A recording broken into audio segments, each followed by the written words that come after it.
સુરતના અઠવા ગેટ વિસ્તારમાં આવેલ મિશન હોસ્પિટલમાં આગની ઘટના સામે આવી છે.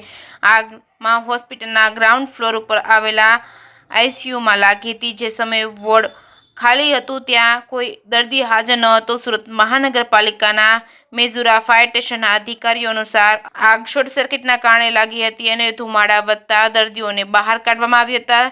સ્ટ્રેચર પર દર્દીઓને નીચે લઈ જવામાં આવ્યા હતા. આગ લાગ્યા બાદ ધુમાડો સમગ્ર ગ્રાઉન્ડ ફ્લોર અને આસપાસના રૂમો ફેલાઈ ગયો હતો અને જેના કારણે ફાયર વિભાગે તાત્કાલિક દરવાજા અને બારીઓ ખોલી ધુમાડો બહાર કાઢ્યો હતો. ઘટનાસ્થળે 10થી વધુ ફાયર ફાઇટરની ટીમો ઘટનાસ્થળે પહોંચી હતી. ઓક્સિજન માસ્ક પહેરીને આગ બુઝાવવાની કામગીરી હાથ ધરી હતી. અગાઉ પણ સુરતમાં ફાયર સેફ્ટીનું પાલન ન કરનાર હોસ્પિટલ સામે કાર્યવાહી કરવામાં આવી છે. હોસ્પિટલમાં આગ લાગવાની ઘટનાઓને ધ્યાનમાં રાખી સુરત મહાનગરપાલિકા દ્વારા શહેરની હોસ્પિટલમાં ફાયર સેફ્ટીનું પાલન સુનિશ્ચિત કરવા માટે કાર્યવાહી હાથ ધરવામાં આવી છે. જેકેએસની ગુજરાતી સાથે સુનિલ ગંજાવાલા, સુરત.